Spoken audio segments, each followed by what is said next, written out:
time given. So I want to start off, and I'm on my phone now, but don't think that I'm checking Twitter. I'm just having my notes here.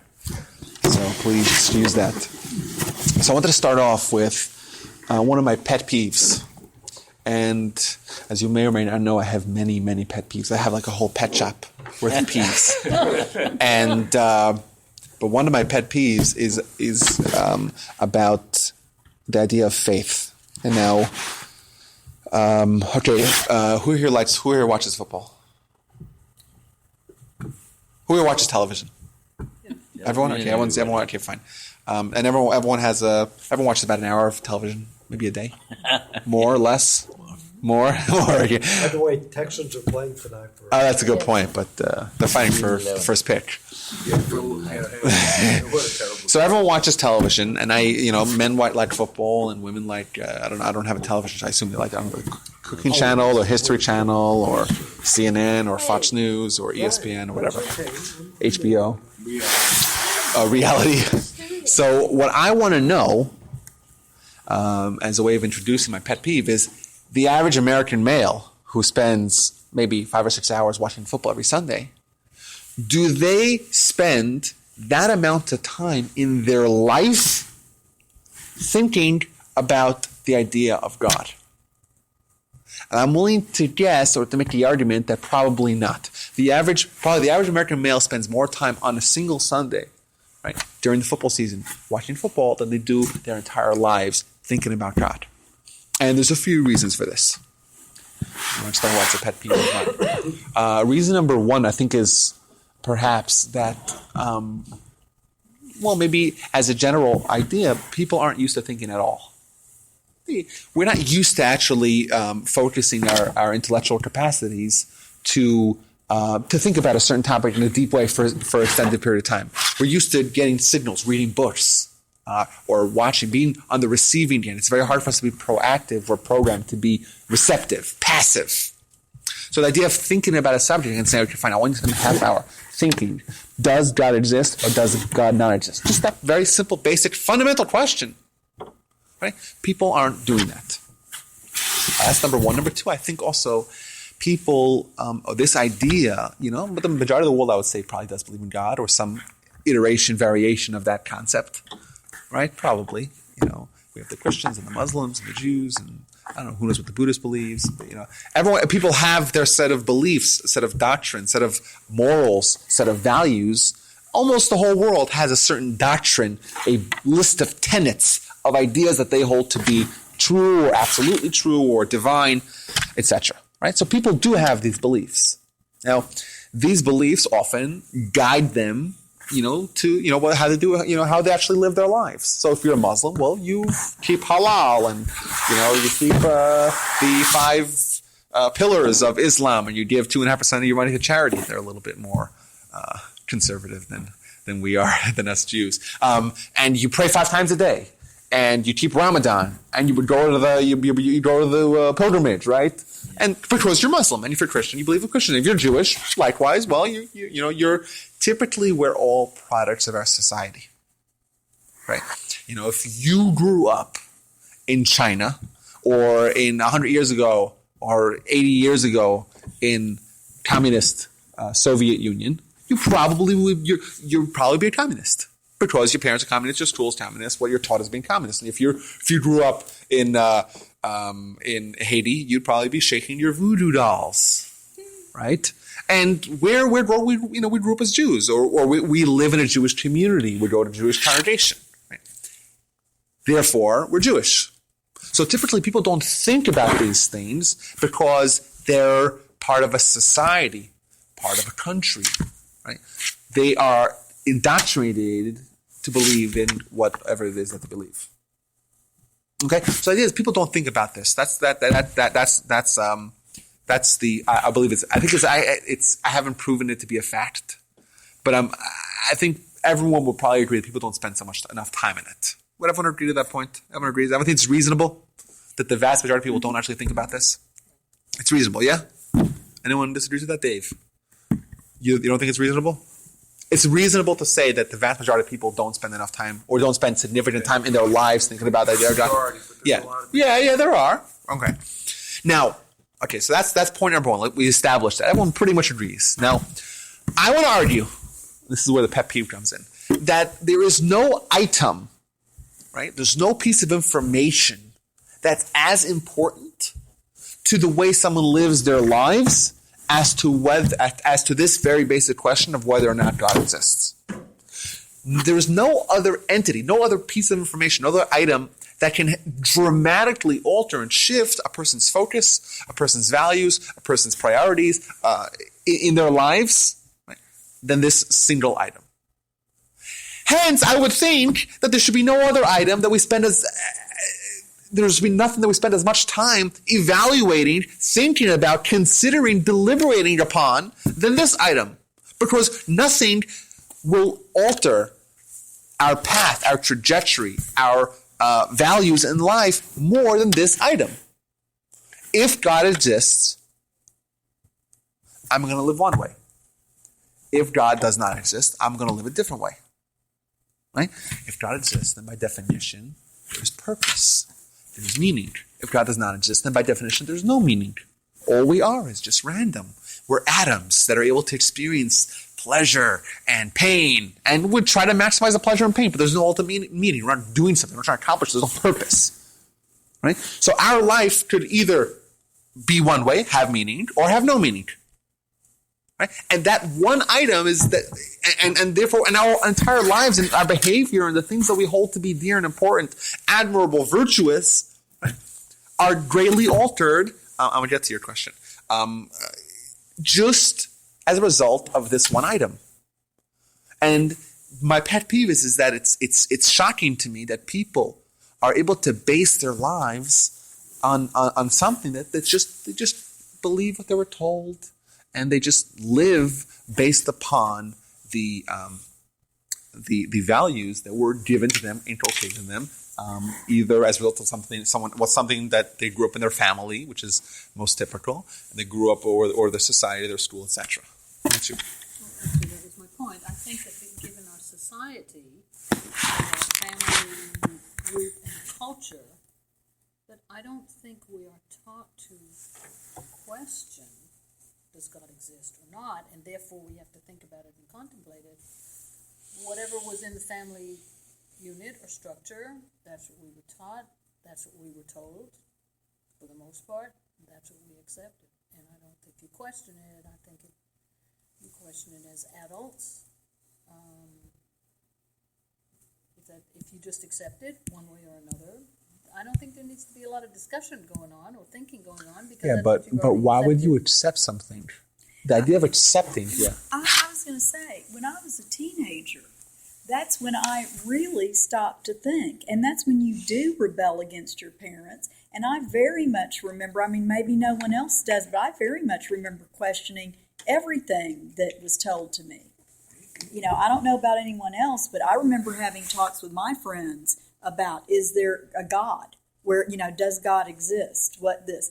And, I think most teenagers, maybe I'm wrong, but I know with my children, they very much question. And, so I don't know, I think when you're an adolescent, you tend to push back on what your parents taught you and question who you are. You're really trying to find out who you are. And that is part of growing up. So I agree with you for the most part, but I would say that I can remember very much, at least in my case and with my children, very much questioning that. Mm-hmm.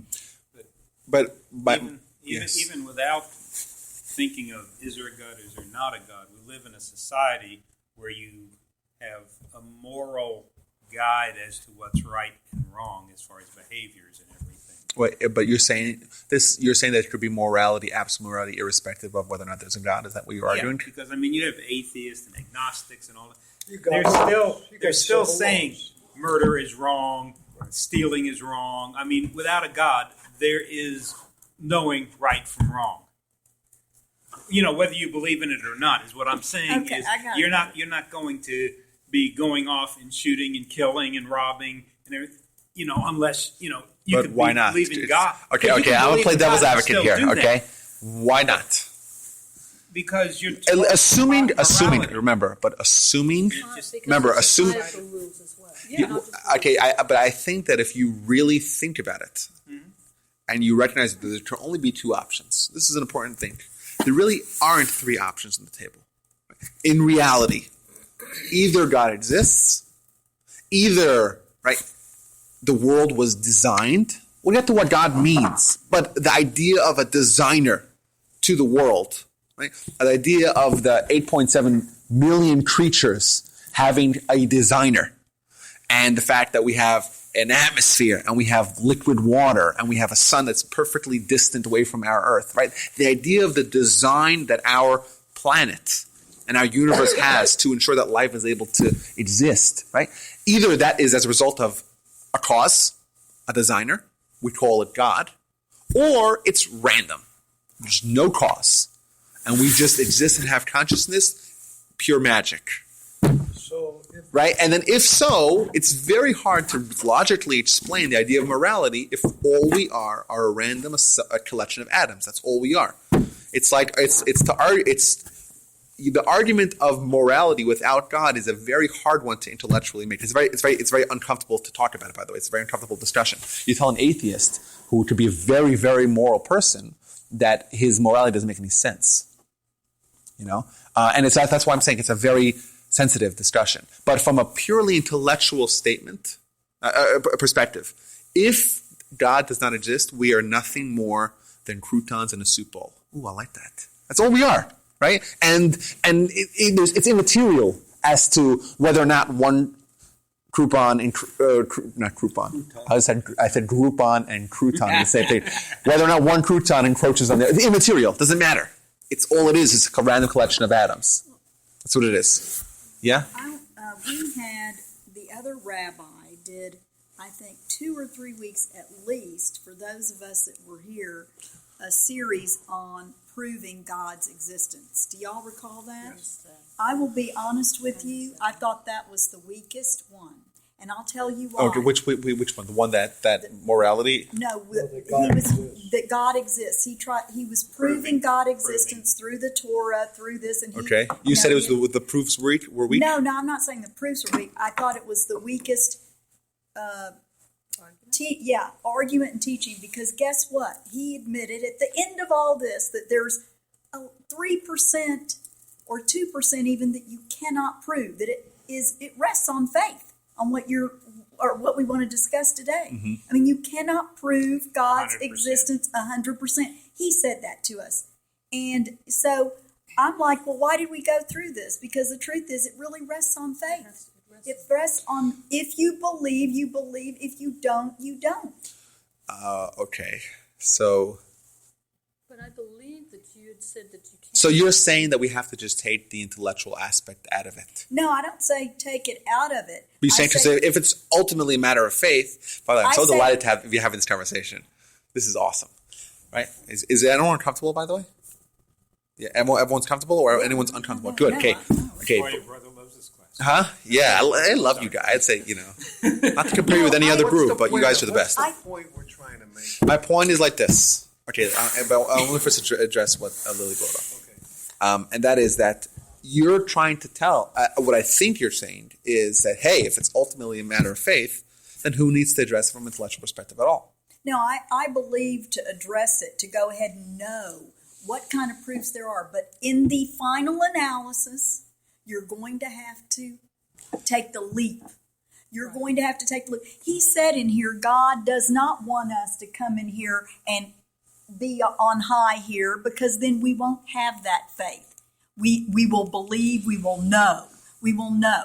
So we can go through all this intellectual. Okay. But let me ask you a question. Let's turn this on its head. Okay. As Talmudists are wont to do. Okay. Let's assume that there's a leap of faith to believe in God. I would argue that there's a much, much, much, much greater leap to not believe in God. It means you need to require a much greater leap of faith, right? It means faith, we're saying, is the point from where the intellect ends and that abyss before that actual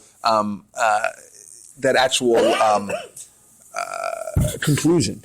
correct? So there's what you can prove and what the evidence shows, and and then there's a jump, and then there's the conclusion, correct? That's the leap of faith, right? You cannot prove it 100,000%, so you have to. There has to be an element of faith. Exactly. But I would argue is that there's a much greater leap of faith to argue the opposite. Maybe so. Maybe you're right. I mean, that could very well be. Maybe. That could very well be. But if we could, but then we could. Then even though we cannot prove with absolute conclusiveness that God exists, but we can prove perhaps that it's much, much, much, much, much more likely, more reasonable, more the probability of God existing is actually much greater than the probability of God not existing. Yeah. By millions of times. I So then- probably believe you even without going through an intellectual exercise.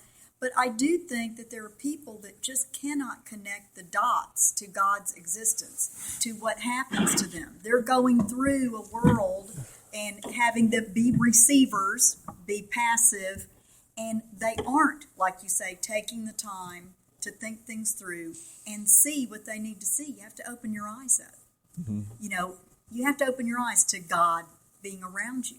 You have to be receptive to that idea. That's right.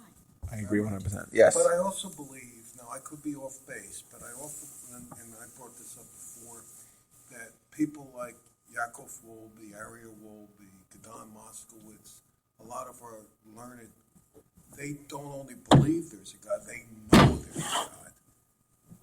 And that's what I Yeah, but Lily 100% is correct Am I saying that right there there? is You know always a window.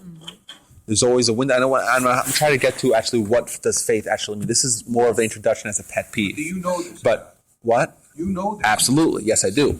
That's a lot But- stronger than they believe there's a God. Okay, and I agree to that point. But the reality is that unless you have prophecy, unless you have real prophecy, right? By definition, this means absolute clarity, right? Incontrovertible clarity, right? You cannot possibly know with absolute certainty. It could seem much, much more likely, incredibly so, right? But you can't actually know. But that being said, that does not mean that we're absolved from intellectual pursuing this in an intellectual manner. So, as it relates to that particular point where you kind of started saying that we don't think about the whole gamut of God, what it means, we don't spend enough time. And Lily said in her teens, she was thinking about that, or that was. But I could tell you, as a teenager and probably into my 30s at least, that was, if there was a little glimmer of light, it just wasn't there. And now I'm relating it to my friends, and granted, we were certainly not of a faith generation, if you will, and I'm not saying I was a bad boy, but I certainly wasn't a good boy.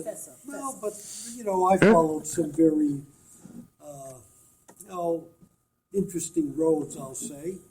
Tell us more. Interesting. But my point is, it never dawned Didn't on inhale, me. right? I knew what was right or wrong.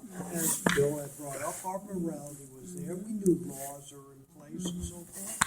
But it really, I didn't start thinking about God maybe because until I got closer to the end game, where all of a sudden I started to put things in perspective and look back on things. And I'm wondering if to go back to your original statement, if you were to draw timelines, age timelines, I wonder where that starts to turn. And I'll bet it's different for men and women.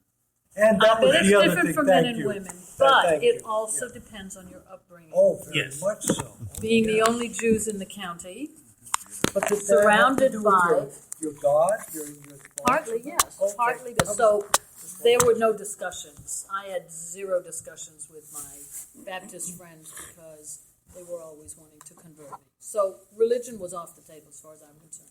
In my home, my parents didn't believe in God. We were Jewish and raised Jewish, but not the God or spirituality aspect. There was no discussion in Okay, so There was no and discussion so in the house. Did There's you no not God. question right there?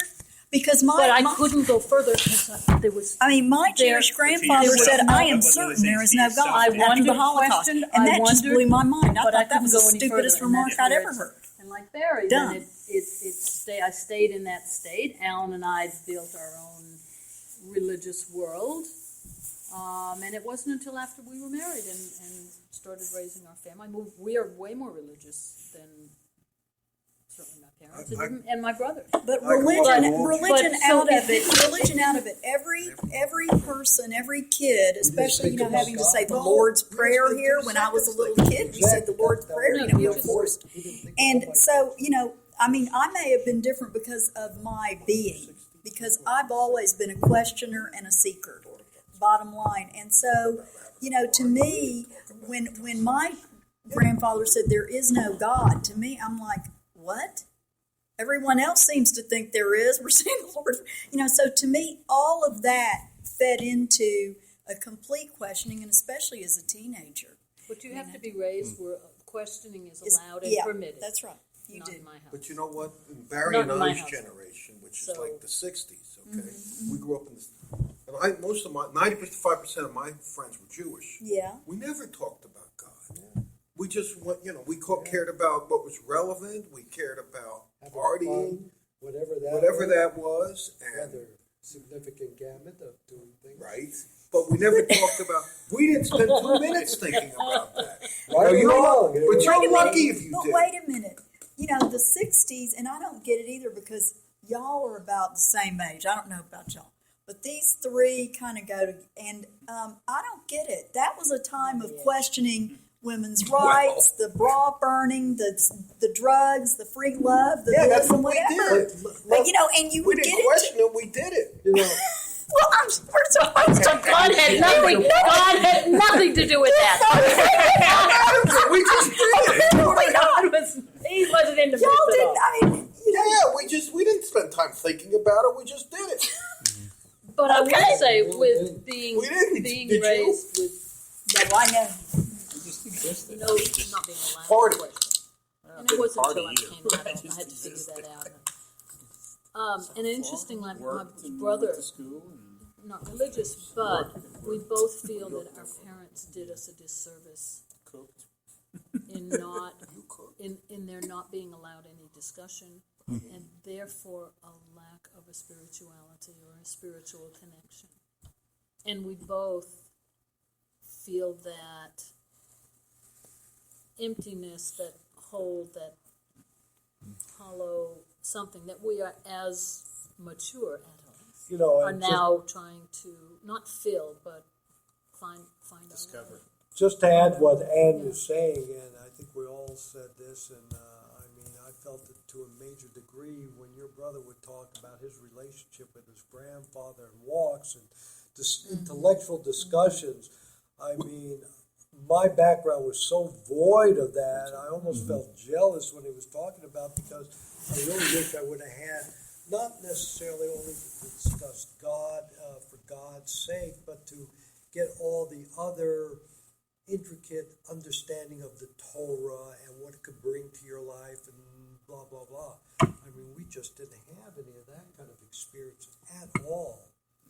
Totally. In my case, I only had my grandmother and my parents, and they came over from Germany, and we just were Jewish, and we didn't, we went to synagogue, but we didn't really discuss anything about it. It was just, I think that our parents' generation wanted and to surviving assimilate the Holocaust so and all of that. I had one grandparent. But that survived the I also Holocaust. think that my pet peeve, Didn't want to it really, the existence of it's irrespective of someone's religion. I think even someone living in Saudi Arabia, and it's with regards to God, but it's also with regards to religion.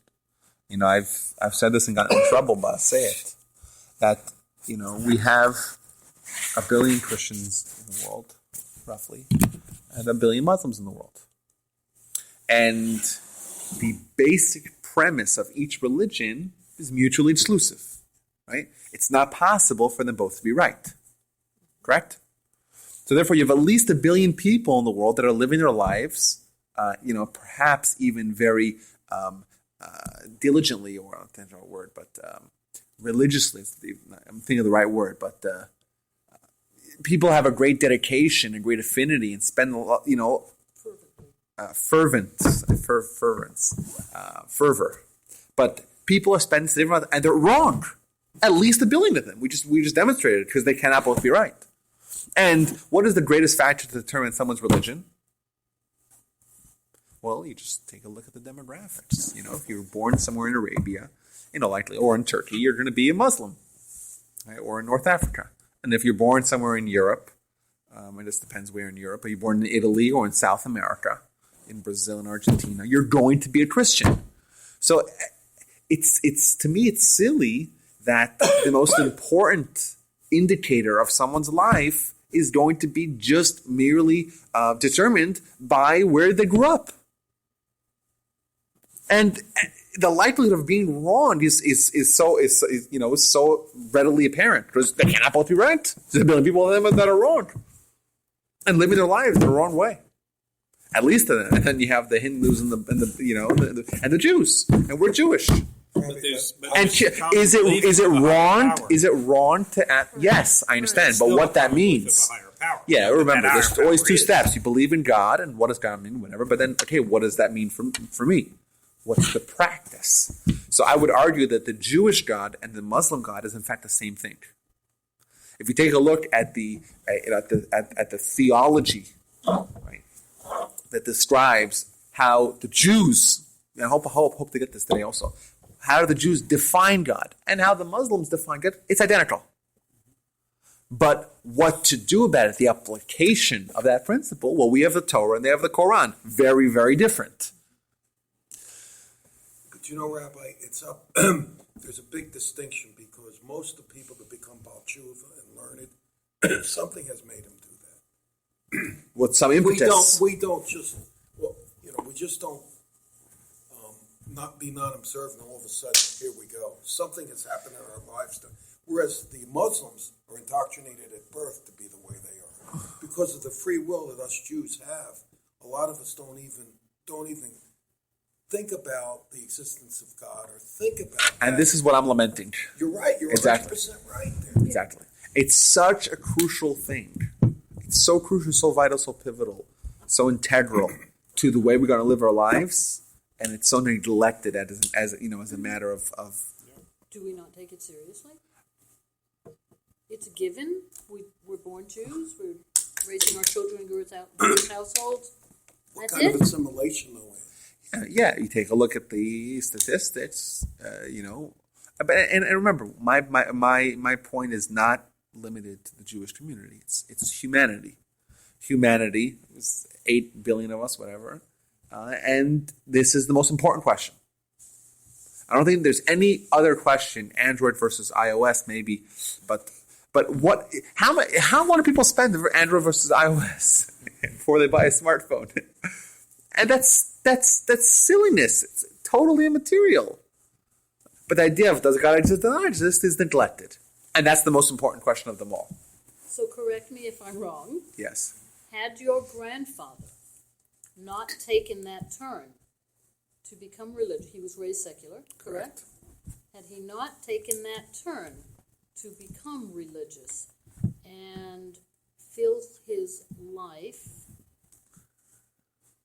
with God, Torah, Judaism, to influence then the next generation, to influence you and your brothers and your siblings. Yeah, How different would your life be? You might be sitting at the table like us. No, but what I want to tell you is that Right? that the truth is, and I'm going to say something that everyone will disagree with me. So I just made that alert already. Unpopular opinion alert, I call it. The truth is, I would argue that someone who grew up in a society, in a family that embraced religion, organized religion, and observed it to its entirety, has a harder time making the principles and the ideals and the beliefs real and integrating them into their heart, harder time than someone who did not grow up with any background at all. You have a harder time growing than we do. Yeah, it means if you always observe Shabbat, and always, and it never was a question, and you always wore tefillin, right? How much harder is it to think about, oh my gosh, I'm doing a mitzvah now. This is what the Almighty commanded me to do. This is amazing. This is what the Torah, the Almighty on Mount Sinai instructed Moses to wear these boxes on my head, and my arm. It becomes monotonous.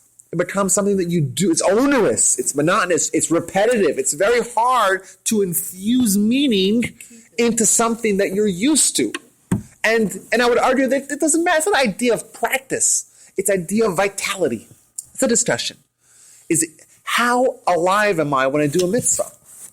Well, if I'm doing it just again and again, you run the risk. I know this, and even in the observant or quote-unquote orthodox world, the idea of burnout is rampant. Because you have kids that don't necessarily have, they know what to do, but they don't have any life to it. Right? The parents didn't say, hey, this is something so beautiful, and give them the background and explain them why they're doing what they're doing. And therefore, they are, I would maybe argue, this is the unpopular opinion, that they have a harder time rethinking the principle that they believe in. No, I agree. Okay, yeah, that's not Yeah. understood. So yes, there is an advantage that someone has of having a strong Jewish background, for sure. And it's often influenced by circumstances beyond their control. But that doesn't absolve them from asking these important questions. The Jew comes and says, oh, I believe in God. Yeah, do you believe in God? Yes. If I ask people in the room, I've done this exercise a few times. I'm not going to do it tonight, but I've said, okay, you believe in God? Yes. Yeah. Everyone believes in God. And then I say, okay, why do you believe in God? Why didn't hear? Huh? Well, I didn't hear what you said. And then the next question is, why? Most people, even those that are quote-unquote orthodox and observant and never transgressed a single sin in their life on purpose, right? Most of them will say, well, that's what my family told me. Well, and then, on a certain degree, you share a common denominator with the average Muslim who lives in Yemen, right? Just because you're doing something, you happen to be right. You happen to have won the lottery, right? You happen to be doing what's right because you grew up in a Jewish family. But on a certain degree, right, you didn't come to it as a result of your own intellectual deliberation. So to a certain degree, well, had you been born in a different family, you would be doing that without thinking twice about it.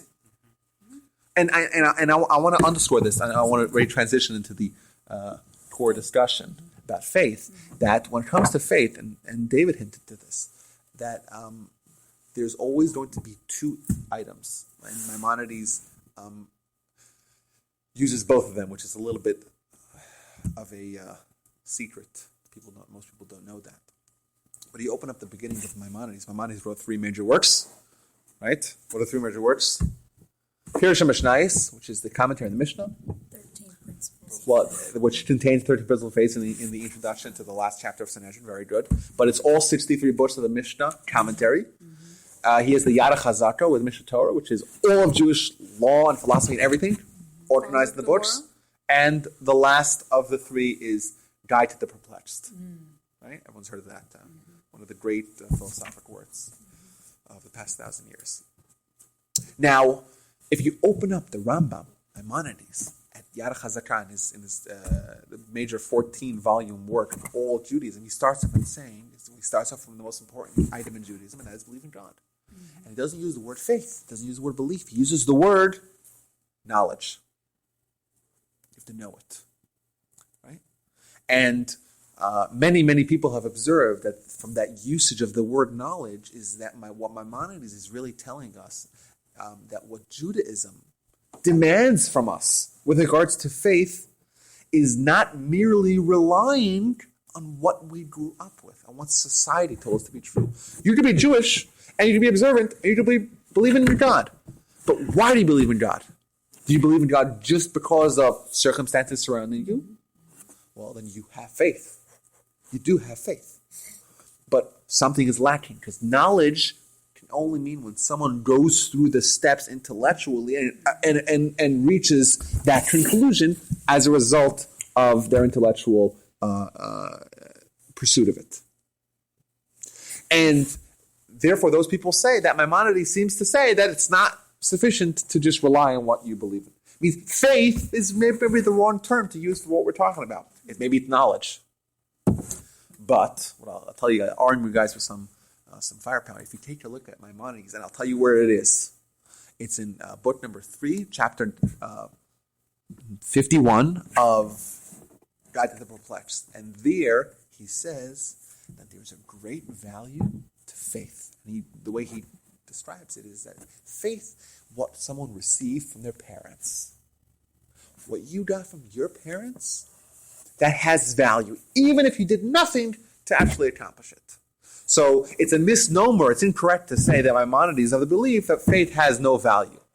He certainly does accord significant value to having faith alone. And someone can have any proofs to it, and someone cannot understand the intellectual basis for it, and someone might not be able to argue with someone who disagrees with that point, and he won't know what to answer the important questions that may be posed to him if they were to engage in a debate on this subject.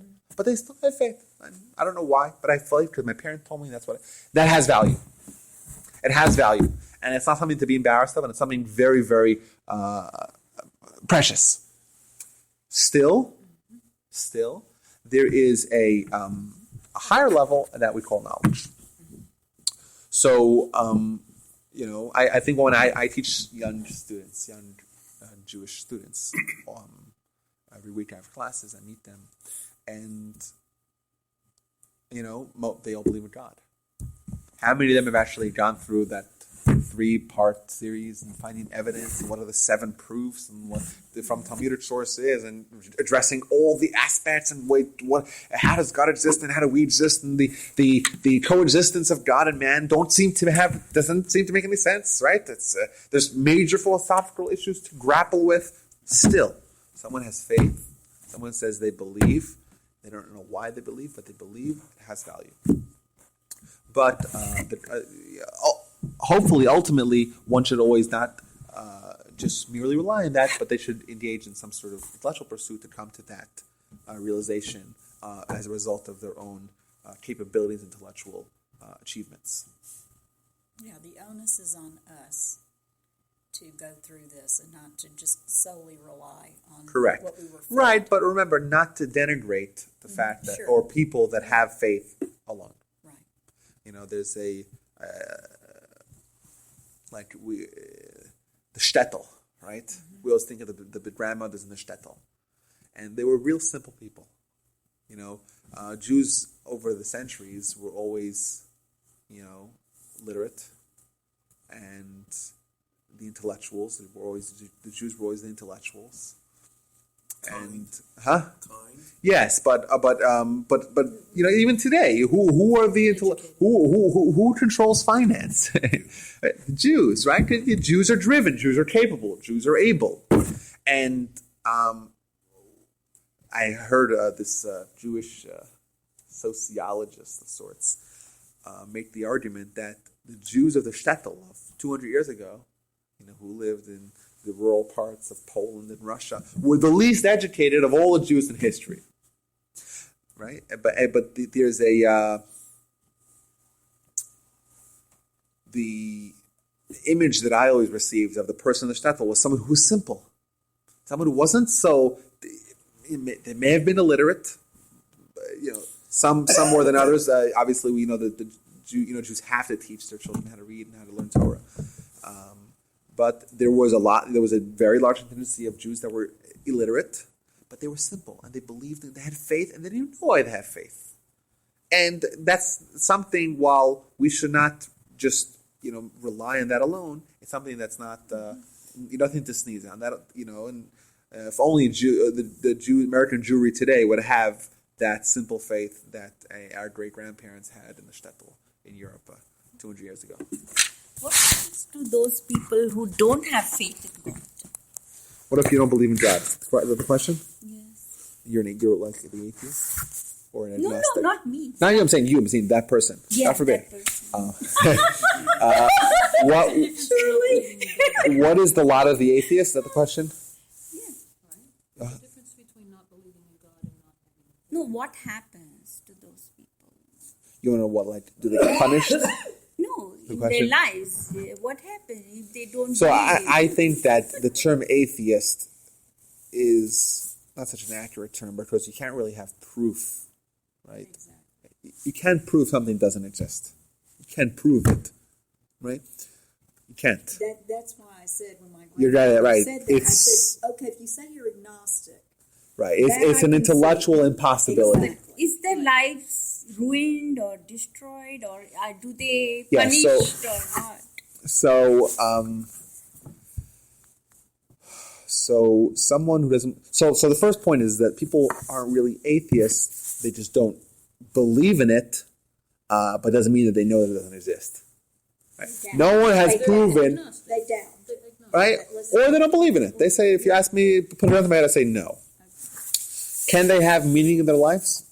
I believe that they can, because if God still exists, and therefore humans still have the capacity to have morality. They could have. I believe they could have meaning in life, and they could have a family and could live wonderful lives. Can they? Are they limited in the pleasure they can have in life? Yes, I would argue that there are some pleasures in life that can only be attained if someone has faith. And therefore, this person, while I do believe that they can have meaning, and they can have a family, and they can have be active members of the community, and give charity, and be honest. I don't think that someone who doesn't believe in God is incapable of having a productive, to be a good person. I don't think it's an impossibility. That being said, there will be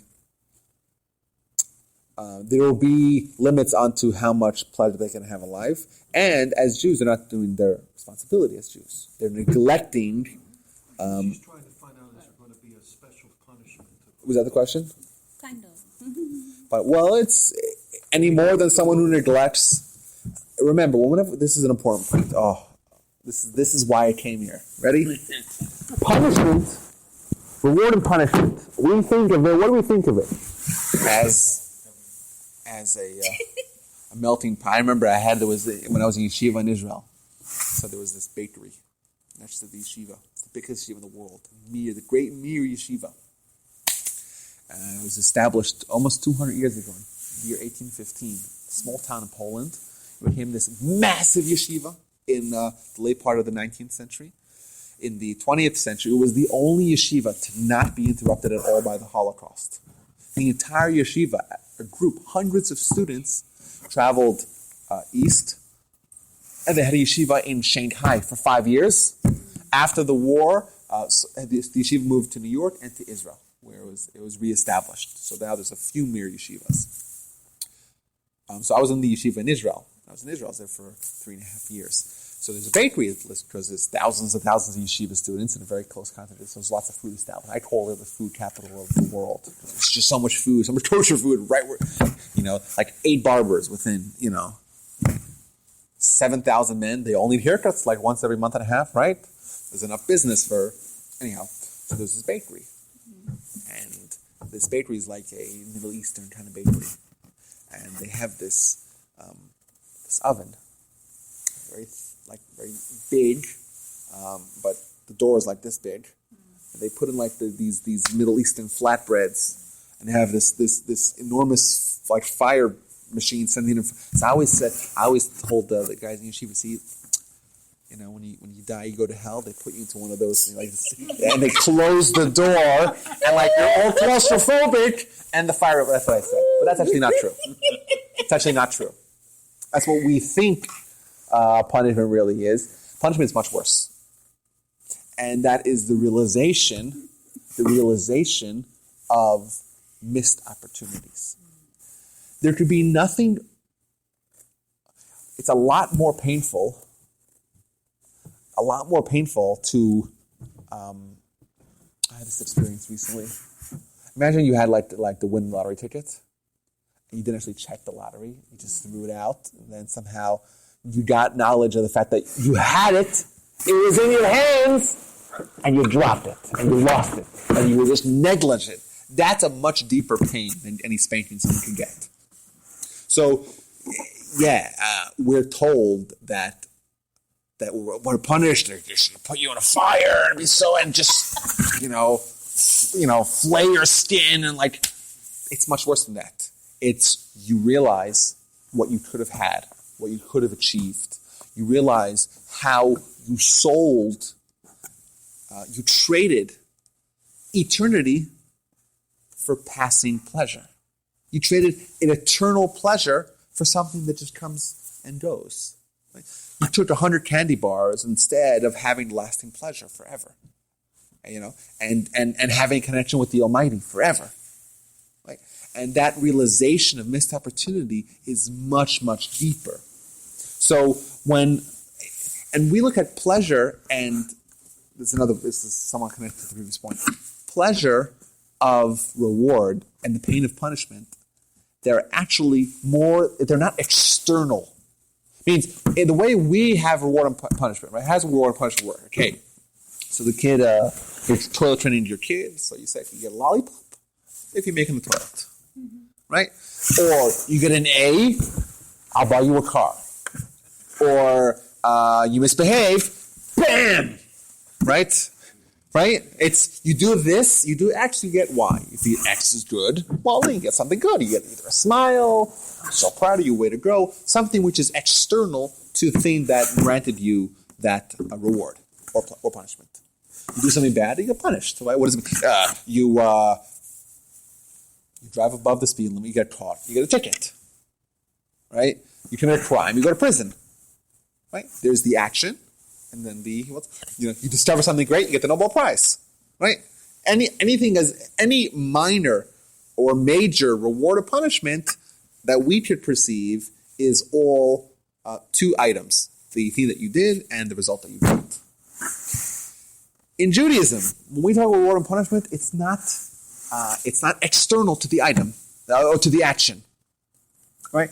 When you do a mitzvah, what you're doing is you're creating a spiritual entity that lives forever and that you could enjoy forever. Right? The reward is intrinsic in the mitzvah, in the action. The action creates a spiritual entity that can nourish your soul for eternity. As opposed to, conversely, a misdeed creates a spiritual entity, right, that however you want to look at it, as being either a hole in your soul, right, or a tarnishing of your soul that's going to hamper your ability to have eternity, or something which reduces the impact of your accomplishments. We view reward and punishment as being intrinsic to the activity. Does that make any sense?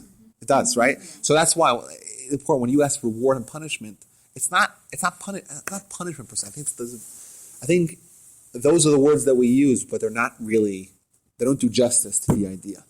And like I said, it's not like we put the guy in the furnace. It's much worse. Right? The experience, and it's not, and it's hard for us to wrap our heads around this. We're already suffering on this earth. Yeah, it's miserable. Why? I was thinking in heaven we would enjoy. Yeah, and the Almighty is the fairest and I didn't mean to bring the whole discussion about reward and punishment, but I wanted to just share the kernel of the idea. And yeah, but if you think that it's just about I'll get tons of diamonds or riches or wealth or pleasure or physical pleasure, it's much more than that. So we have to do hard labor in heaven? Not hard labor.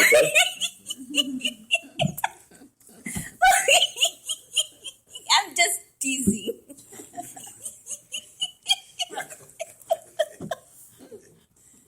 Hard labor? Yeah, so and remember, it's the idea of reward and punishment. After you die, you get rewarded or you get punishment. That idea is a crucial idea in the Torah. How do you know it's crucial?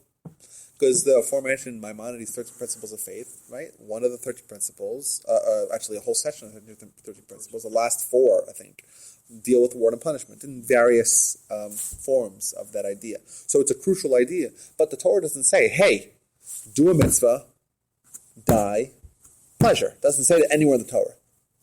Or do a misdeed, an avera, a sin, die, pain. It doesn't say it anywhere in the Torah. The question that you have to ask is, hey, wait a minute, the Torah makes lots of predictions. The Torah addresses so many aspects of our future, what's going to happen to us. You'll come back to Israel and reestablish a state after being spread around the nations, right? The Torah says, hey, Jewish people, you'll be living in Israel, you're going to be spread around the whole world, and you're going to come back to Israel and reinstitute all the Jews coming back to Israel, right? And people read that 200 years ago. So, really? There's not a single Jew in Israel. There's like 22 Jews in the entire Israel. It's barren. Nothing going on there. And fast forward 200 years later, and there's 6 million Jews in Israel. Remember, the Torah predicted it. The Torah doesn't tell us, die, and what's going to happen to you. Because it's something that we cannot wrap our heads around.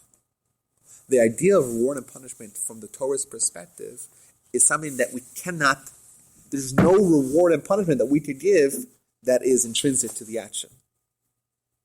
So the Torah can't describe to us things that are beyond our capacity to understand. So try explaining color to a blind person. Yeah. It's not possible. But so how is it that Maimonides had such definitive statements as it relates to that? So, How did he construct it Such from? okay, so that's a good question, a very good question. And the answer is that he actually did not have definitive statements. And if you take a look that he did not have. at definitive statements, if you take a look at the 13 Principles of Faith, I'm saying that for my own good, by the way. you take a look at the 13 Principles of Faith, and there is an amazing, amazing piece of Maimonides. It's very, very long. Very long. And he's usually very brief in his commentary of the Mishnah. But in this particular piece of commentary where he gives the 13 principles, he starts off, and he gives an introduction. It's thousands and thousands and thousands of words. And he says, hey, this principle of getting reward and punishment is an idea widely accepted in all of Jewish philosophy. Yet, there's so many different explanations as to what happens. And he brings down 5 separate positions on this one matter. And he himself says, we don't know because it was never described to us what's actually going to happen. And he gives my example. By the way, you think my example was mine. It wasn't. He says, try to explain to a blind person what color is. You can't do it. You can't explain what reward is to a mortal man. He gives 2 other examples. Try to explain sounds to a deaf person and try to explain. The principle of faith is by its nature, he is making a statement. You need to know there's a God. Isn't that the first principle of faith? Correct. So he is making a statement. Correct. Well, he is, but not with regards to reward and punishment. No, I'm not. But you And also, and that's not the only time where he says that. That's the theme of Maimonides with regards to reward and punishment. And he talks about Mashiach, for example. And he brings the Talmud. It's interesting that the Jewish idea of Mashiach is the very last thing that Maimonides discusses in his 14 books. The first thing is God. And what's the second to last thing? I mentioned this before, so Dave, you've heard this. Let's see if you remember. What's the second to last thing? He talks about is don't worry about the Mashiach. What's the second to last thing? The last 2 chapters in all of Maimonides deals with Mashiach, the idea of Messiah. What are the third to last and fourth to last? The 2 preceding chapters. They talk about the laws of Gentiles. What? The laws of Gentiles. You know. He talks about the law. Yeah, it means what, like the Noahide laws, the universal laws that everyone needs to observe, even Gentiles. And what he's saying is, this is what I interpret what Maimonides is saying. He's saying is, hey, you're Jewish. I gave you a book. This is a book of Judaism. Everything you need to know. It's more important for you to know what the Gentile needs to do than it is to know what Mashiach is. It's so not important. It's still part of Jewish life and Jewish thought and Jewish wisdom, so you have to know about it, but it's the least important thing. But there he says, nobody is going to know what it is, how it is, until it is. Because this is once again, in the idea of reward and punishment, we don't have precise information. About Mashiach. Correct. Yeah, I've always wondered about, it's kind of a nebulous thing. We don't believe Mashiach has come. Obviously, we don't believe Christ is Mashiach at all. We don't. But, the whole idea of Mashiach, when is he coming? Well, this type of thing. I mean, when... We have 233 years left of this world. That's what people believe. This world is 6,000 years old. And we have 230. I didn't know we were down to 230. God, we better get the living. No, it's even closer than that. Rabbi, am I saying the wrong Is that There's 6 millennia. It'll be over in the year 6,000. The world's supposed to end. Who says Okay, that? okay. where is that? Where is Yes, this? in the Talmud it says like this. Shis Alfin Have Alma, which is Aramaic for 6,000 years is the world. That's it. 2,000 years Tohu. Tohu is probably best translated as chaos. Okay. 2,000 years Torah. Okay. And 2,000 years Mashiach. 2,000 years Mashiach. Yes. And What? Wait a minute. Wait. this is what it says. That's the source. Now, what that means, Yes, because numbers don't compute here. well, okay, so no, we're in Mashiach time. 2,000 years of So like this. What does tohu? What does chaos mean? What does chaos mean? Chaos of when the world was created and all of that being Well, together. define chaos. Give the quickest definition for chaos. Confusion. A mess. Right? Okay, so then what happens at the end of the mess? There's order. There's order. There's clarity. Now, at the 2,000-year point in the Jewish calendar, we have a fellow by the name of Abraham. Abraham shows up almost exactly the year 2000. Almost exactly.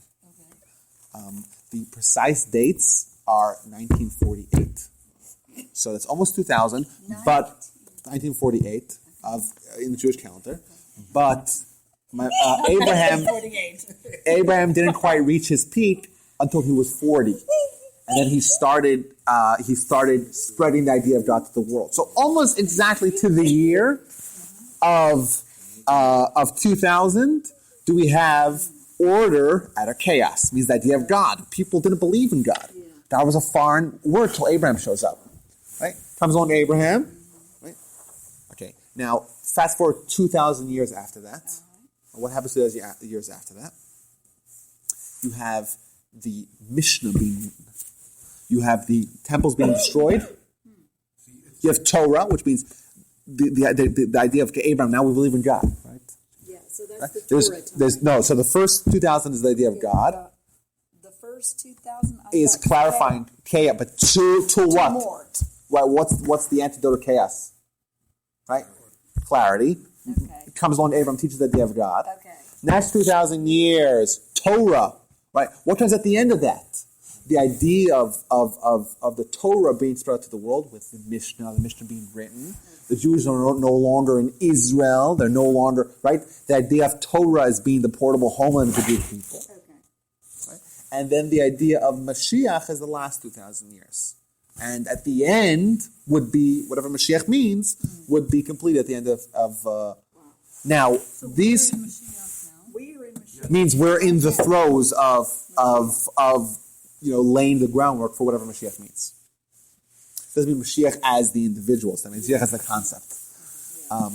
Now these three ideas, remember, the idea of God, the idea of Torah, and the idea of Mashiach, are exactly the same three ideas as Maimonides. These are the three crucial ideas in Jewish philosophy.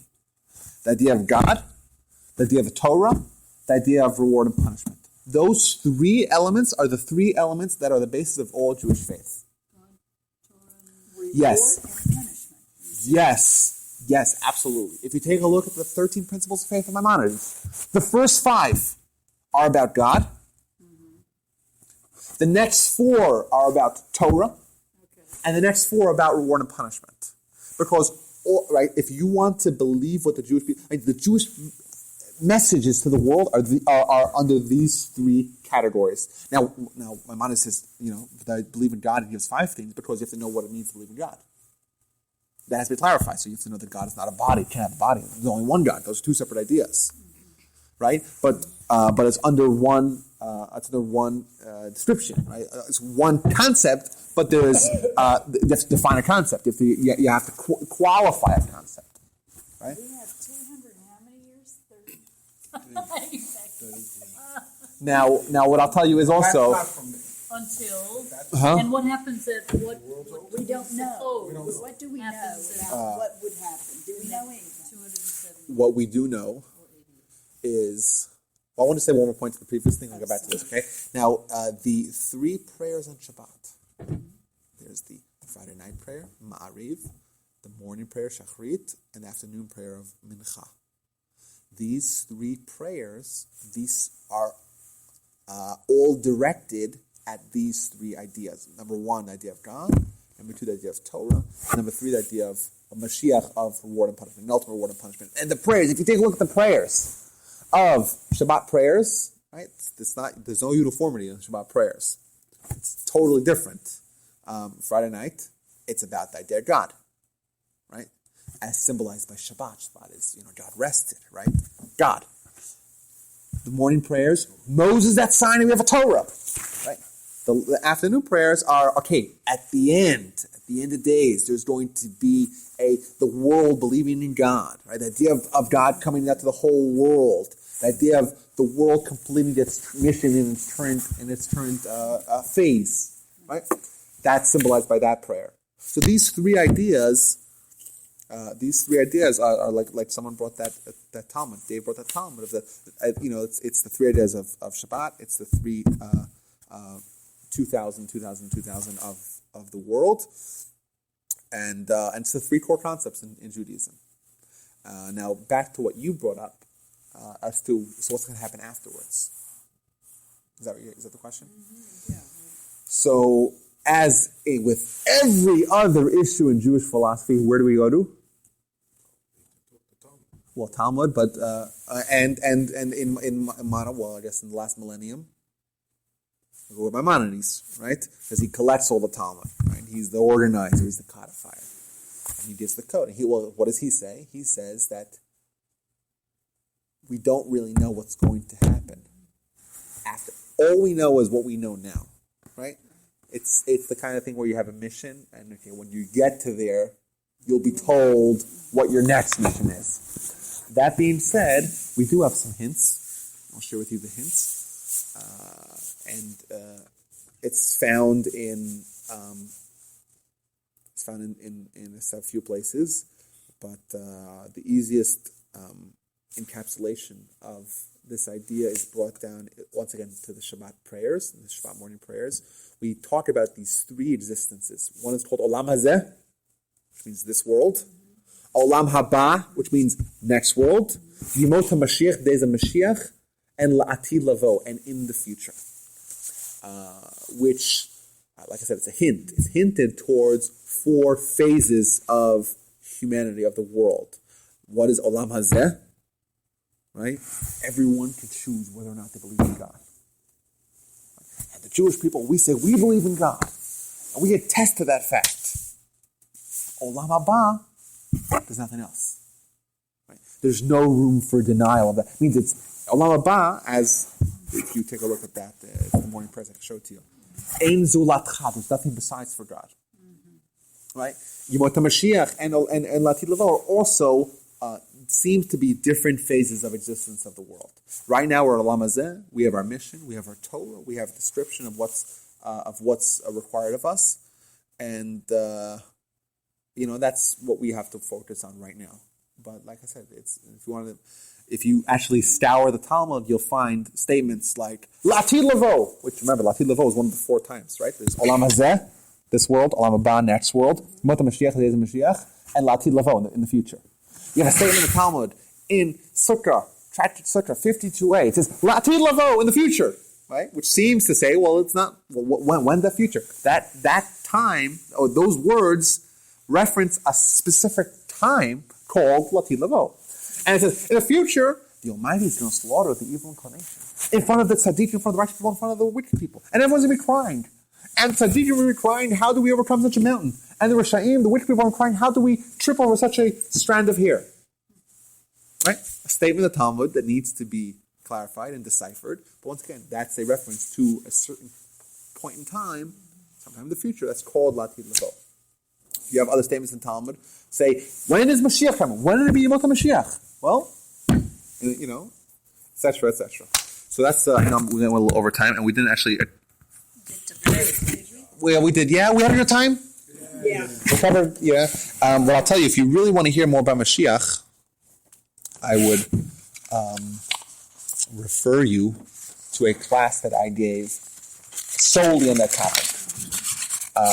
And I addressed every aspect, the philosophical, the practical, the sources, every element that you want to know, everything you want to know about Mashiach, everything you could possibly imagine to ask about Mashiach is to be found in that class. It's to be found in my website, robbertwalby.com. Go to the search bar and type in Mashiach. Or go to audio classes and click and look for faith, and it should be there somewhere, or maybe in the sidebar. But you can download it and put it in your iPod while you jog or whatever. Who is Mashiach? Who was Mashiach? That's a good question. What are the requirements? I've been asking From the everybody. house of David. Well, yes, very good. That's one of the 6 requirements. Okay. 6 requirements. What does he need to do? How do we know Mashiach's coming? Okay. Right? There's a military component to Mashiach. Is there? Very good. Okay. Seems to be a military She component. really knows her stuff. No, I don't. Well, there's 6 requirements for Mashiach. What are the requirements? He's going to tell us because I can't remember 6, but Okay, let's see if I can remember all the requirements. Well, first of all, who they have to be. They have to be... you can look at Jesus for one. They tie Jesus to the line of David when there's really, who knows, that there's no proof. Well, okay, there's a major problem with that. Yeah. And this is like, okay, fine, you're telling us he doesn't have a dad, but somehow he comes from the line of David. David, yeah. How does that work out? Drops the mic, walks off the stage. How does that work out? It doesn't.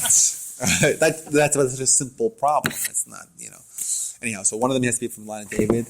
He has to be a tremendous Torah scholar. I think, Dave, you're by this class, no? Yeah, I went to that. He has to be a prophet. He has to... I knew nothing. A prophet? He has to be a prophet. He has to He has to reinstitute. be from the line of David. He has to bring the Jews back to Israel and back to Torah. He has to rebuild the temple. He has to reinstitute the sacrifices in the temple. I think that might... is that barbaric? I know people... No, it isn't. No, it isn't. Yes, but that has I know. a different meaning Sacrifices when now. you're going to build Opposed the to third them. temple, you're going to have sacrifices in that. Huh? I'm sorry? I was just... Does, As a group or to bring the sacrifices back, is that at the same literal meaning as what it was, 5,000 years ago as opposed to now? Why 5,000? 4,000? 1,900 years ago, we were bringing sacrifices every single solitary day. All right, okay. Well, think of a sacrifice. Think of a sacrifice as you're taking an animal, you're killing it, and you're eating it. Something that we do every single day. It's not such a big deal, right? No big deal, right? You take the animal, slaughter it, depending on which kind of... No, we're not. We're bringing it to Jerusalem, and they close the door, so you don't even have to be there. You have to seal the blood and the guts and the gore. All you do is you get a steak, and you grill it, and you eat it. It's not so barbaric. No, but what does it do? I thought prayer was our remedy for this, and I'm not sure, going back to the sacrifices, what really does it do? So, Yeah, how does that How does sacrifice work? How? Yeah. So there's a few. Our faith, our commitment. Because you're giving something to God. You're giving I'm God. frowning. A mitzvah for God. We didn't have Isn't mitzvahs that- before we had sacrifices. We had sacrifice. But And the only reason that we did have prayer was because when the second temple was destroyed, right, Rabbi? We started prayer. We Well, couldn't do sacrifice. Why would God want us to revert yeah, I don't. That's To what rev- I mean. I don't- what do you mean to revert back? To revert? To to sacrifice. sacrifices? What do you mean? You know. Okay, let's start from the top. Okay, let's start from the top. We're in different books. No. Not on different pages. We're Let's on start from the totally top. different books. Okay, let's go through Exodus. Okay, well, forget about Leviticus for a second. Leviticus is a lot of sacrifice, right? Exodus. Okay, now in Exodus it says that the Jews were in Egypt, and the Almighty tells Moses to tell the Jews to go collect everyone grab a sheep and designate it, right? And then on the night of Passover, right, you slaughter it, right? And don't break any bones. You take a little bit of the blood and you wipe it on with, you know.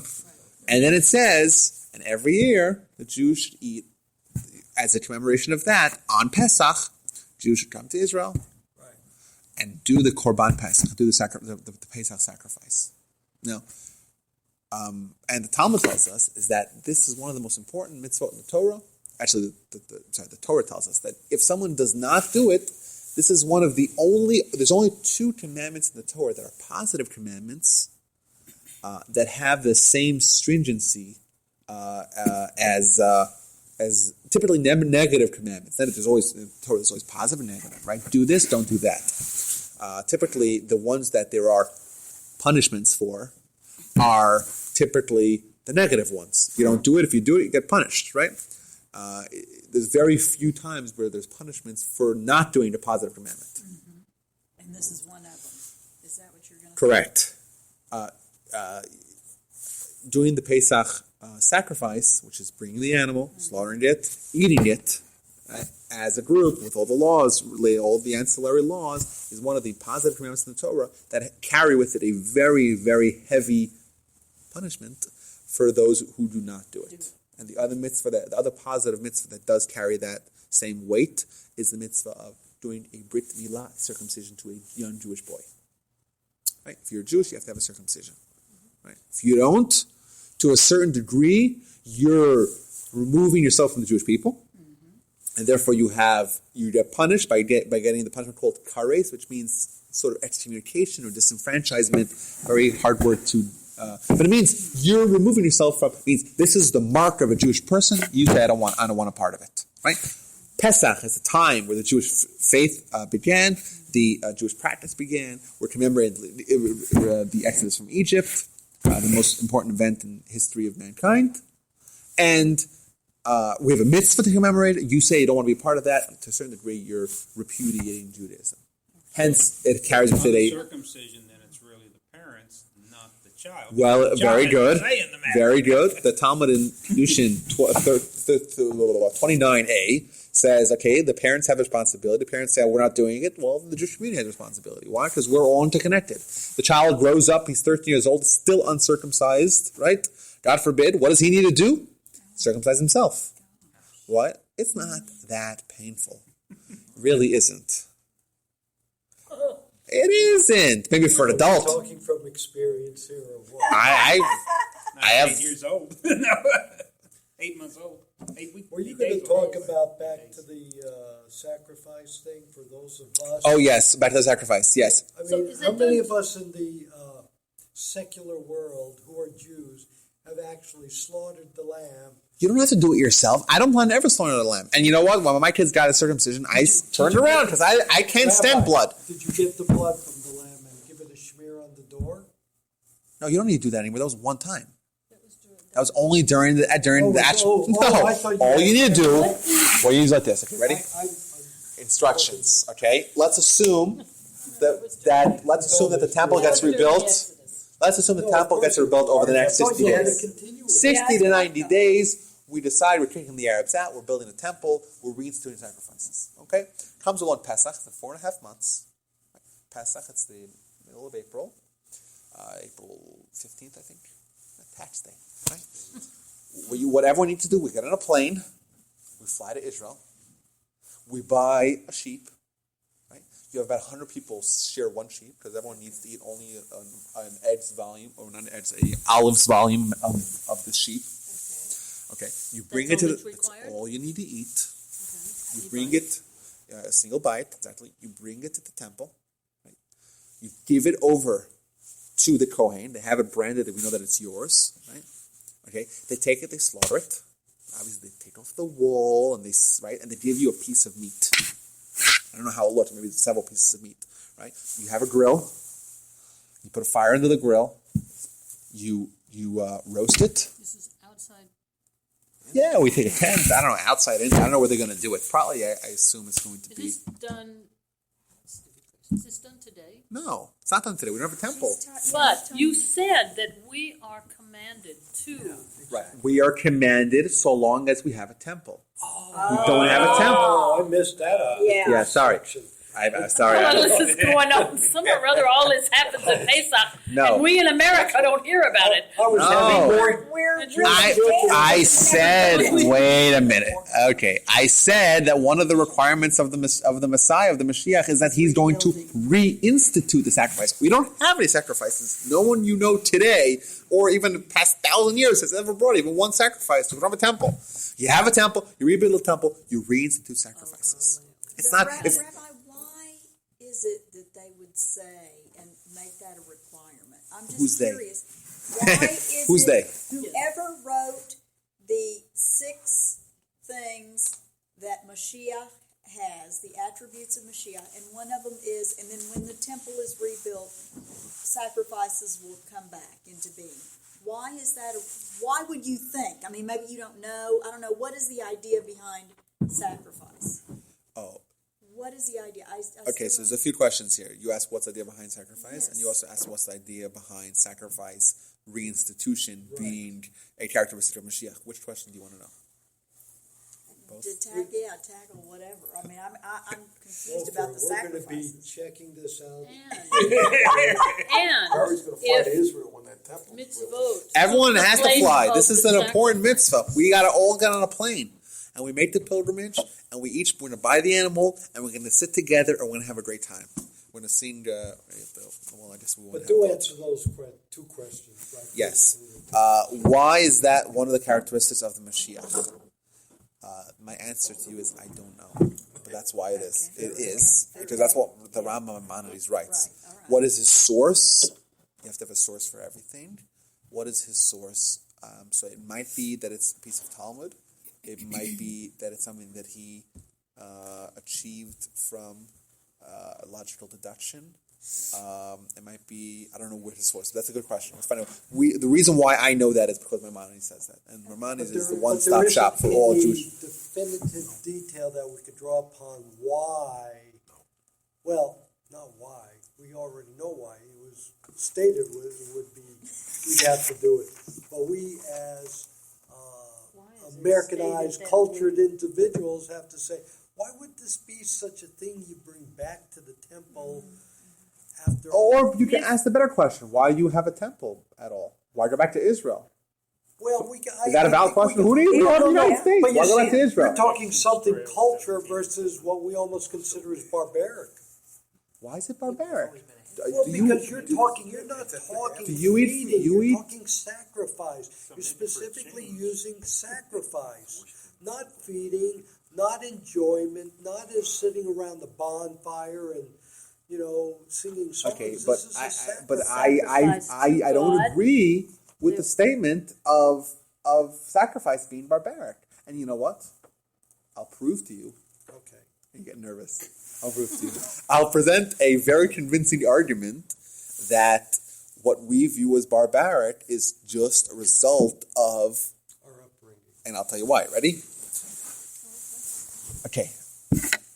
What is the one mitzvah that the Jews get persecuted the most or got banned more than any other mitzvah? The Greeks banned it, the Romans banned it, the Soviets banned it, the circumcision. believing. There's no mitzvah that has experienced the challenge to Jews to observe over the centuries. Then, right, the Romans and the Greeks said, "This is barbaric. You are mutilating the human body." That's what they're saying, All right, yeah. right? And we said, no, it's not mutilation. In fact, it's perfection of the human body. It's perfection, right? We're revealing the crown. It's yes, and Careful. Let's not go there. We have great artists who My celebrated that mitzvah. yeah, and this is something that over the years the Jewish people had to contend more than any other mitzvah. And remember, the Romans, they were the real barbarians. They slaughtered people, like had animals come rip people to shreds, right? Wholesale slaughter, human slaughter, human sacrifice existed everywhere, right? But circumcision, that's barbaric. That's immoral, right? And we said, listen, we have a Torah. We got a Torah from God Himself. Right? We have evidence that this is correct. This is true. The Torah tells us that you need to do it. And even though our neighbors and all the Romans, the entire Roman Empire, think that it's barbaric, we're going to do it anyhow because it's right. And we might not be able to convince our neighbors, but like you see, they come around. The Gentiles will come around. Right? The 90% of the world gets circumcised now, right? So, is it barbaric? No, it's not barbaric. People thought it was barbaric. They're wrong. Now, sacrifice. I think today people think that sacrifice is barbaric because, for whatever reason, either I think it's probably due to the association of what sacrifice means. Oh, sacrifice! It's some crazy temple. It's definitely tied to that specific notation. It's a sacrifice, and that conjures all kinds of negative thoughts. I think that let's try to reframe it. Let's rebrand sacrifice. Ready? And make it more palatable for us. But the Torah didn't. Well, the Torah did. It just They rebranded it. no. I'm trying to. I'm not semantics. I'm gonna give you meaning. I'm gonna explain to you why we have sacrifice, and I'll take it from being barbaric to being meaningful. Skeptical. Okay, let's stop here. So we're going way overboard.